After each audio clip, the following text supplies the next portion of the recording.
Apa yang membuat Anda istiqomah membagikan kisah para nabi dan sahabat?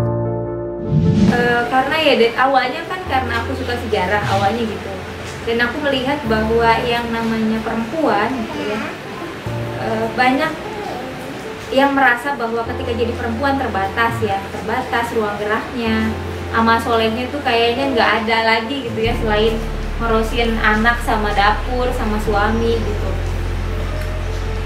Dan apa ya, banyak yang kemudian meremehkan bahwa jadi seorang perempuan muslim itu kok kayaknya gak adil gitu ya. Nah, aku tuh pengen berbagi bahwa sebenarnya dengan kita pertama belajar sejarah dan kita lebih tahu mengenai sejarah khususnya para sahabiyah, kita bisa dapat banyak contoh gitu bahwa banyak banget perempuan-perempuan muslimah yang punya karir gitu dalam sejarah. Dan itu juga sekaligus pengen ngajak sama perempuan bahwa kita tuh mulia loh, kita tuh punya kesempatan untuk berkarya sama seperti halnya laki-laki. Kita juga punya chance, punya kesempatan yang sama seperti laki-laki dalam hal beramal soleh gitu. Makanya aku punya semangat tersendiri mengenai itu gitu, bahwa perempuan itu dengan potensinya dia bisa jadi apapun gitu. Bahkan kalau dalam sejarah mah ada yang dengan humorisnya aja dia bisa masuk surga gitu. Saudah binti Zam'ah, dia terkenal sebagai istri yang humoris gitu, dan kebanyakan kan rasanya istri itu suaminya tuh harus yang apa ya, harus yang sehebat Khadijah aja gitu yang bisa masuk surga tuh gitu. Nah, ketika kita tahu bahwa humorisnya Saudah itu bisa bikin beliau masuk surga loh, berarti terbuka kesempatan untuk kita ngerasa bahwa surga itu ramah gitu. Dalam arti siapapun kita, apapun potensi kita, mau kita bisa apapun, kita bisa kok untuk meraih surga tuh gitu, dengan memaksimalkan potensi kita gitu. Masalah potensi kita tuh apa? Kita bisanya ngurus anak misalnya ya itu ladang pahalanya di situ.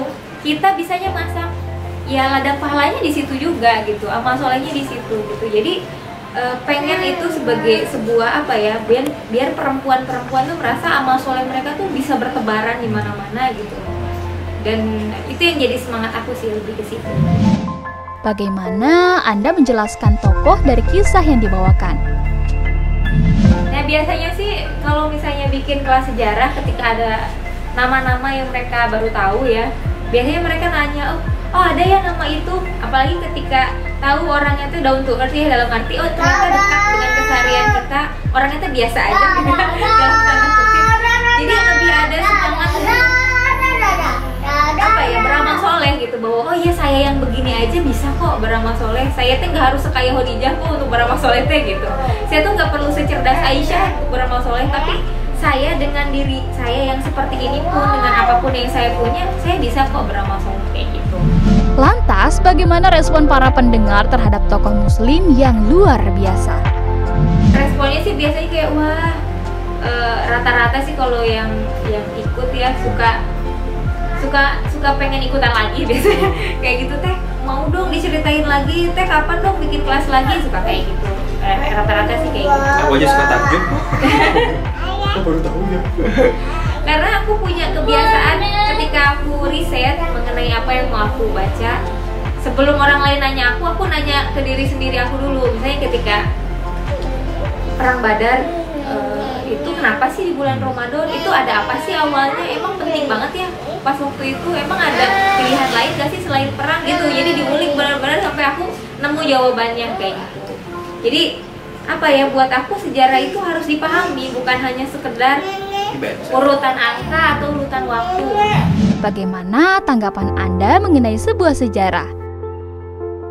Bukan hanya urutan waktu gitu, bukan hanya sekedar bahwa kita tahu tahun sekian kenabian ada peristiwa hijrah, perang pertama itu perang Badar, baru kemudian disusul perang Uhud. Enggak hanya sebatas itu, tapi kita juga tahu secara konteks, kapan sih perang Badar tuh, dalam kondisi apa sih waktu itu Allah memerintahkan perang Badar, gimana sih kondisi Madinah tuh, bedanya apa sih dengan kondisi Mekah. Jadi benar-benar kebayang gitu secara real seperti ketika kita lagi ada di situ. Bagaimana cara Anda semangat kembali saat menemui titik jenuh dalam berkisah? Rata-rata sih kadang-kadang mentok ketika aku susah cari bahannya ya. Ketika aku udah bikin pertanyaan sendiri tapi jawabannya ini nggak ketemu ya. Dan aku cenderung ketika aku belum nemu jawabannya, aku jadi belum mau gitu untuk nyeritainnya. Itu bikin kadang-kadang ketika harus misalnya aku bikin konten harus minggu sekali nih misalnya.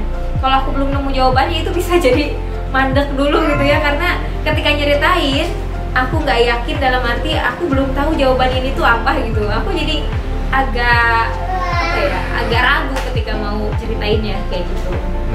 Dan kalau udah kayak gitu ya butuh rehat, kemudian nanya ke teman-teman juga kira-kira punya referensi atau enggak gitu. Apa rencana Anda ke depannya? Ini mungkin project bareng sama suami, karena aku tuh punya ide waktu itu gimana sih bisa cerita dengan anak-anak, terus dengan sudut pandang anak-anak, dan ini mengisahkan tentang binatang yang ada dalam Al-Quran gitu. Karena kan binatang itu deket ya sama anak-anak, mereka bisa lihat, mereka tahu oh itu namanya apa, suaranya kayak gimana. Jadi dari binatang itulah kemudian kita bisa mengenalkan sejarah gitu. Makanya kenapa sih dalam Al-Quran itu ada nama-nama hewan yang disebut gitu ya, kayak anjing Ashabul Kahfi, laba-laba di Gua Sur, kemudian ada burung ababil, ada gajah gitu ya. Pasti Allah punya punya hikmah tersendiri ketika nama-nama hewan itu disebutkan kayak gitu. Jadi bareng sama suami lagi nggarap itu, suami yang jadi naratornya, pengisi suaranya, aku yang bikin skripnya kayak gitu.